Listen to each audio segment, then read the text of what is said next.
Muito bem, irmãos. Jonas 4, vamos ler os primeiros versículos.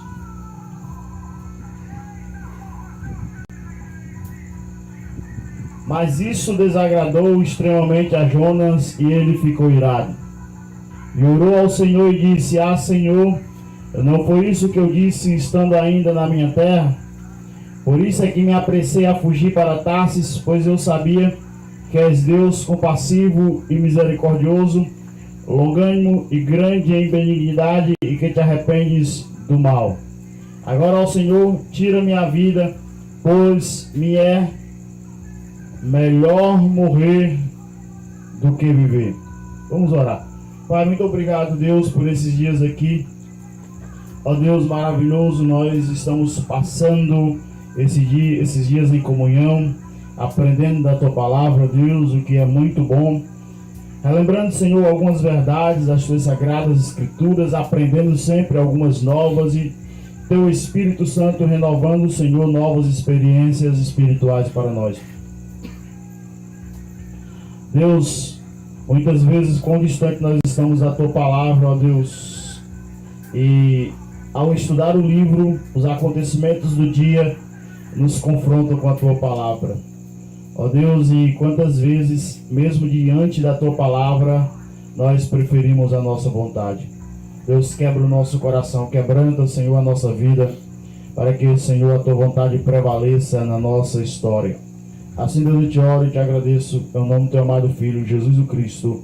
Amém.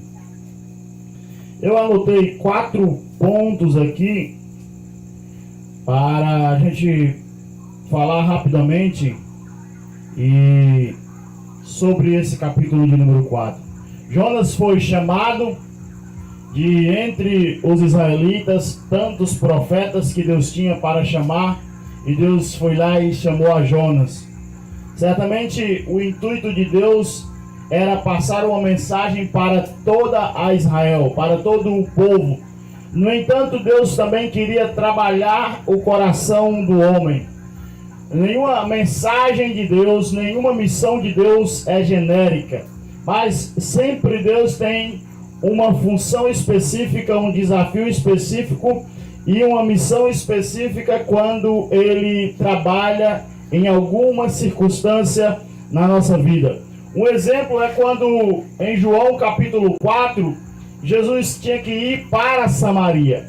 E o texto diz que era necessário que Jesus tinha que ir para a Judéia. E o texto diz que era necessário que ele passasse por Samaria.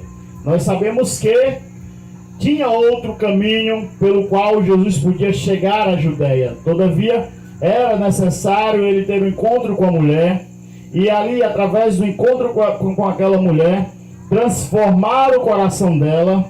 Também passar uma mensagem ao povo judeu de que não havia distinção de povos, que a salvação poderia atingir outros povos, e também alcançar a comunidade daquela cidade aonde aquela mulher estava estabelecida. Então, Deus tem os seus propósitos, e quando a gente lê o texto, esses propósitos ficam claros.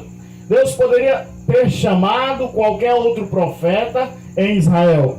No entanto, ele chama a Jonas porque Deus queria trabalhar o coração de Jonas. Jonas era extremamente nacionalista, extremamente racial.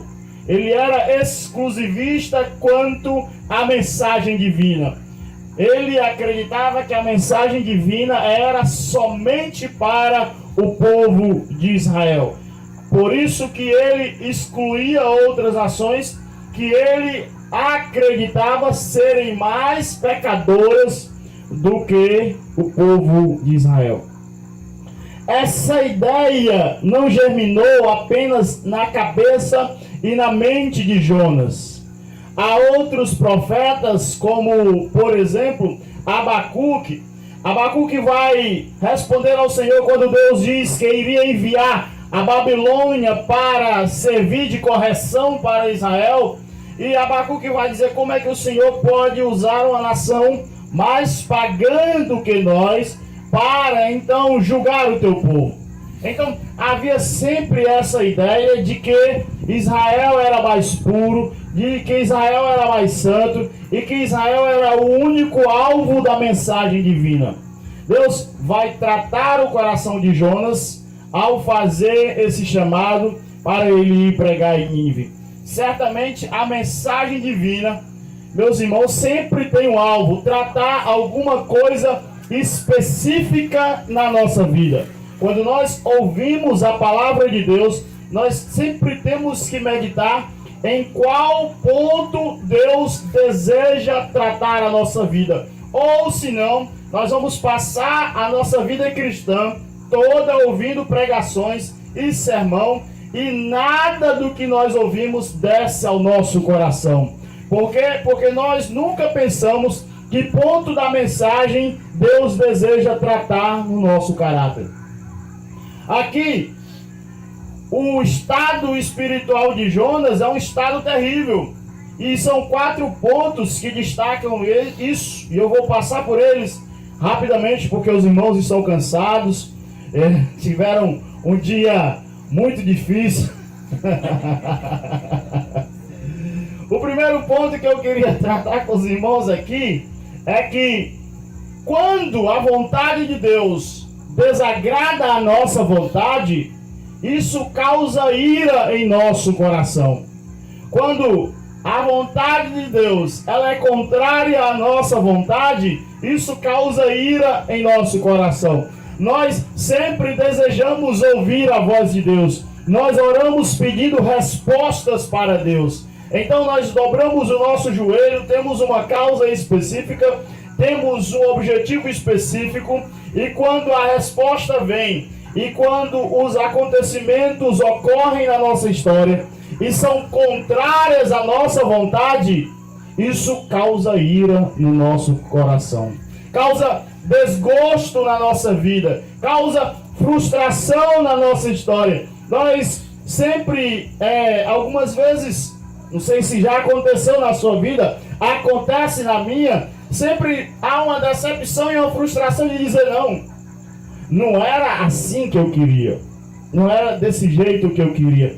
Mas Jonas está extremamente irado. Pense num cavalo bastante brabo, resfolegando pelas narizes ali, sem ser capaz de ser domado. E Jonas está nesse estilo de cavalo bastante irado. O seu coração está inchado. Ele cegou para tudo, para que a vontade de Deus fosse talvez e com certeza mais perfeita que a sua vontade. Então preste atenção, porque pode acontecer na sua experiência espiritual, de quando as coisas, os acontecimentos, os eventos da sua vida não forem de acordo com a vontade de Deus, ou de acordo com a sua vontade, que eu quero dizer, você pode entrar numa ira profunda. E não é fácil. Todos os dias, meus irmãos, todos os dias, a nossa paciência, a nossa perseverança, a nossa calma, a nossa vontade é testada diante das circunstâncias. Porque cada um de nós temos um pequeno Deus no nosso coração, que é a nossa vontade, e queremos que a nossa vontade seja satisfeita de qualquer maneira. Queremos que o nosso eu, o nosso ego prevaleça acima de todo o grupo, acima de todas as circunstâncias. E preste atenção, quando a nossa vontade, quando o nosso ego não é massageado, nosso coração se ira. Você percebe isso? Eu percebo. E mesmo irado, quando eu estou irado, eu começo a meditar. Eu não devia estar irado, mas alguma coisa no meu coração pecador me leva a continuar irado. Porque eu começo a pensar todas as circunstâncias e digo, eu não estou sozinho no mundo. Há pessoas que têm vontades próprias, há ideias diferentes da minha, há circunstâncias que eu não posso controlar, há momentos que minha força não é capaz de controlar. E se eu fosse capaz de controlar todos os eventos da minha vida, eu não seria humano e sim Deus. Então, a gente tem que pesar tudo isso na balança, para que, quando a vontade de Deus vier, nosso coração não fique irado. Quando nós queremos realizar um sonho e não é na data prevista, quando nós queremos realizar um projeto não acontece na data prevista, ou nós temos um grande sonho para a nossa vida e não acontece, vai por água abaixo, desce no ralo, então há uma frustração. É exatamente isso o estado emocional aqui de Jonas, ele está irado. A segunda ideia que me veio aqui desse texto maravilhoso é que quando a vontade de Deus, a voz de Deus desagrada a nossa voz e o nosso coração, nós queremos morrer do que viver naquela circunstância.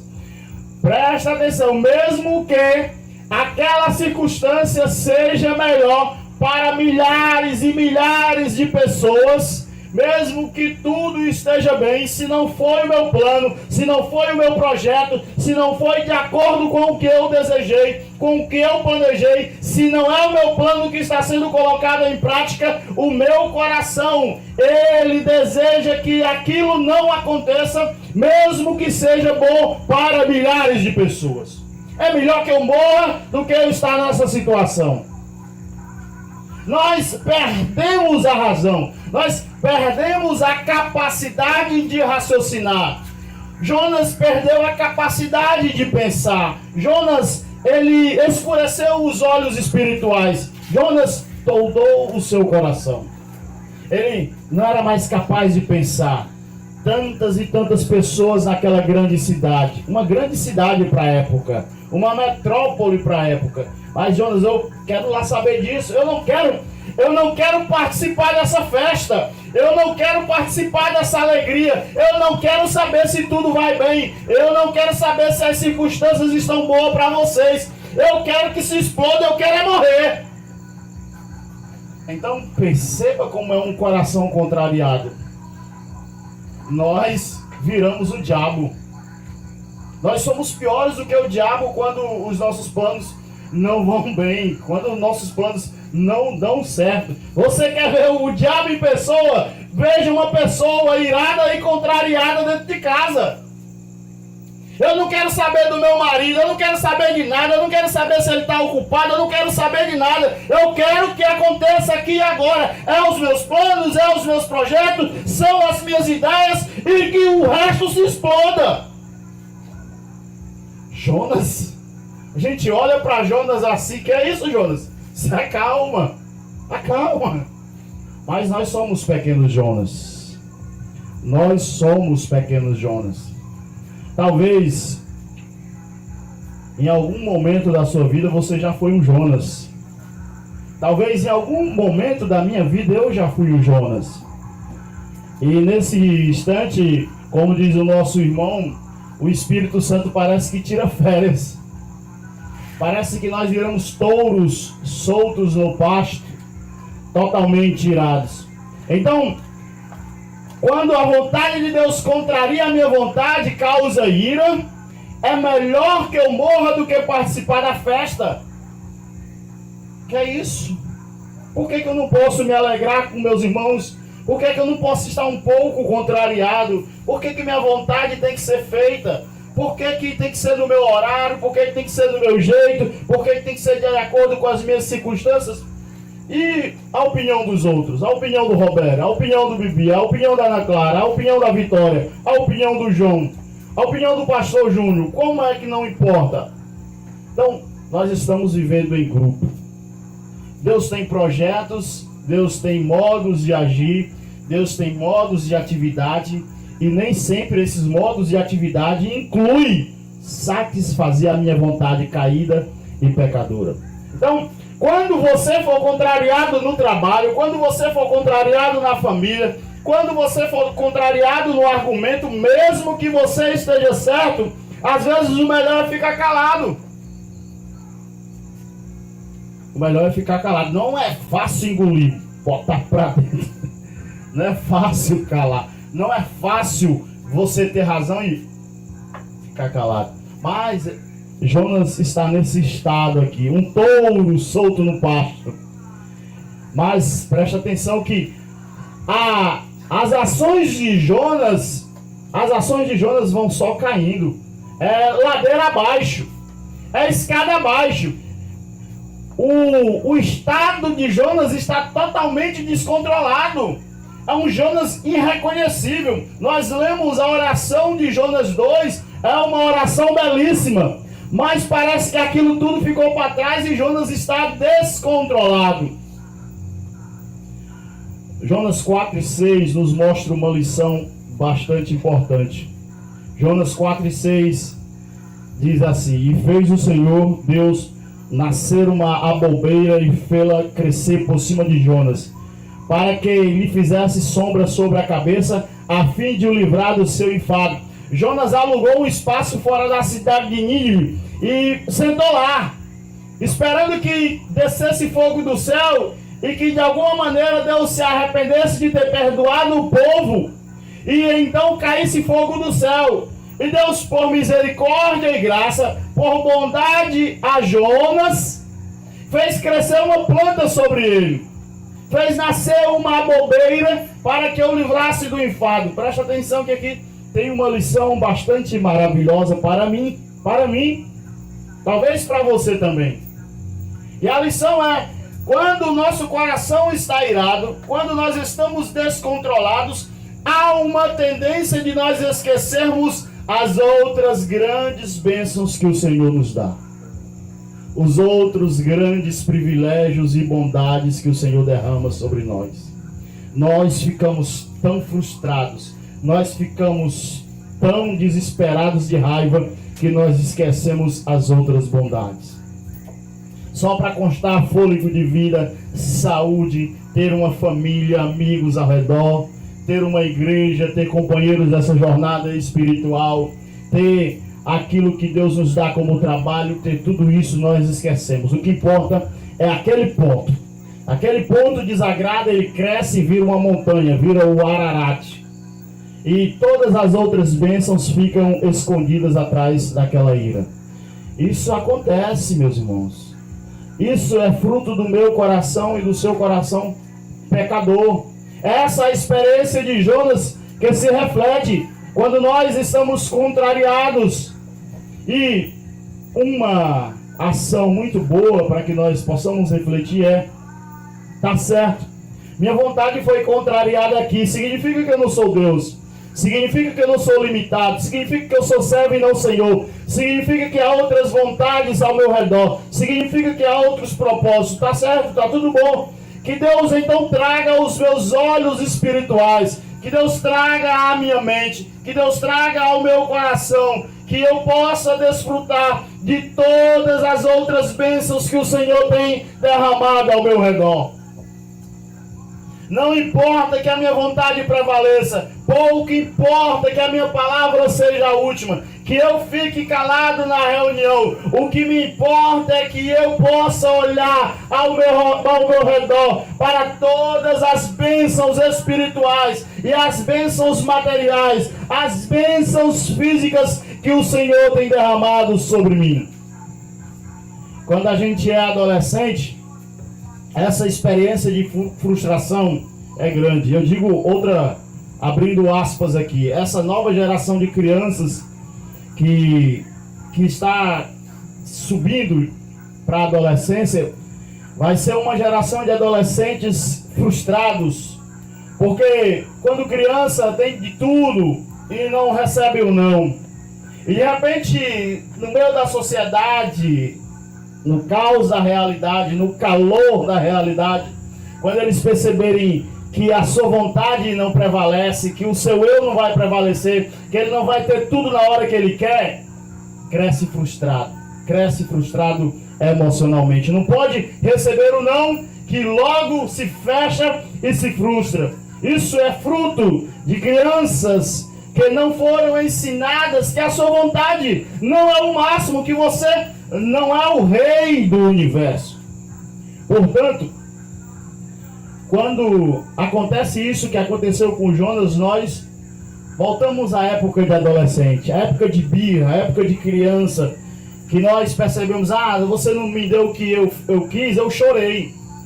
Eu choro, eu berro, eu pulo na cama, eu pulo no sofá, até que o pai faça o que quer. Se não faz, continua o choro, até que o pai faça. Assim era Jonas aqui.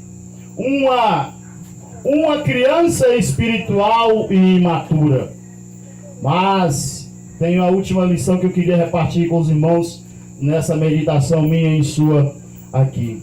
E essa aqui é a mais difícil para nós. Porque você vai dizer, eu nunca fiz isso. Mas quem sabe não fez. Olha o que aconteceu. A ira de Jonas, o descontrole de Jonas atingiu até a oração dele. O descontrole de Jonas vai atingir também a sua oração. No versículo de número 2, olha o que Jonas diz. Capítulo 4, versículo 2. Jonas em oração.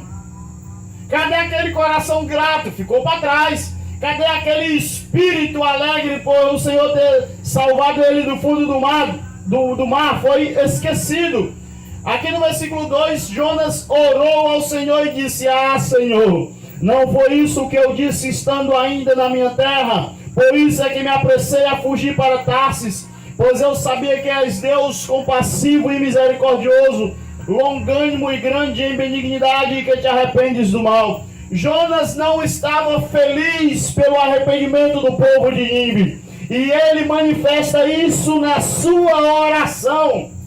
Quantas e quantas vezes eu já vi irmãs de coque, irmãs de oração, orar para que Deus, amaldiçoando o seu vizinho, para que Deus não abençoasse o seu vizinho. Já ouvi dezenas de orações assim.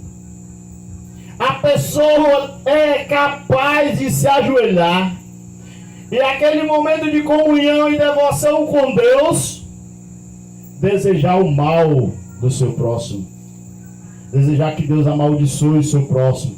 Deus está vendo, ó, está vendo Deus, está vendo. É por isso que eu não queria vir.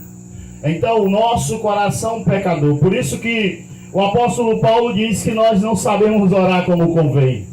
Porque dentro do nosso coração há tantas malícias, há tantos desejos, há tantas invejas, há tanto orgulho, há tanta propensão para o pecado, que a nossa oração sai carregada muitas vezes de malícia.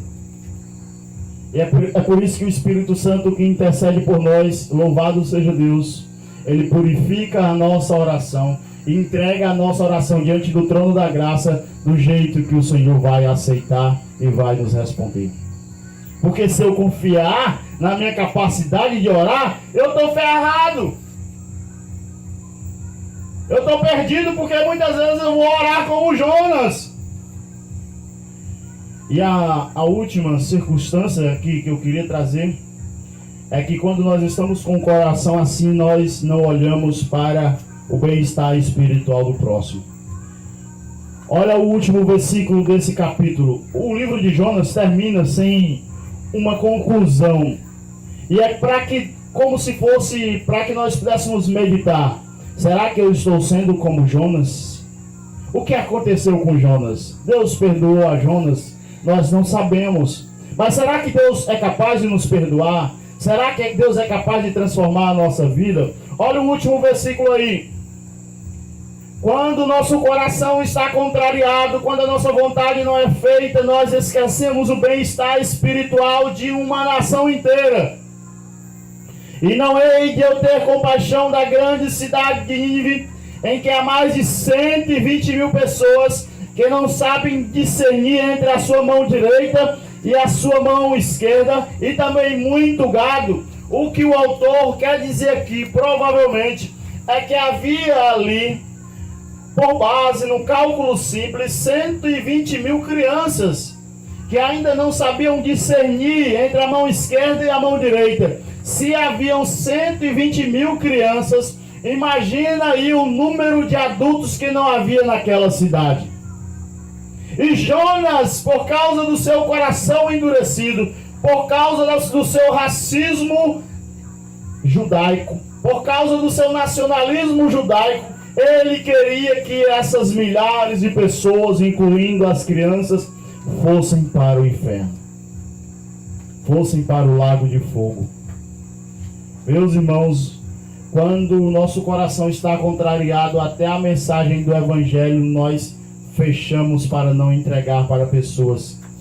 Pode ser um primo, um irmão, um tio, uma tia, um companheiro de trabalho. Em primeiro lugar, nós temos que lembrar qual é o nosso papel no mundo. Para que é que nós estamos no mundo como crentes? E nosso principal papel é para ser mensageiros do Evangelho, pregadores do Evangelho. Nós manifestamos o caráter de Cristo acima de todas as coisas. E nosso coração pode estar contrariado, nossa vontade pode não ser feita, mas se eu tenho oportunidade de pregar o Evangelho, eu prego acima das condições ruins do meu coração. Amém? Porque eu não posso desejar que o meu parente vá para o inferno. Eu não posso desejar que milhares de pessoas vá para o inferno. Nós não podemos deixar o nosso coração governar as nossas vidas. Eu acho que a principal mensagem do livro de Jonas é que o Senhor tem misericórdia de quem quer, o Senhor salva quem Ele quer e salva independente da nossa vontade, independente do nosso coração, que era o coração de Jonas. Amém?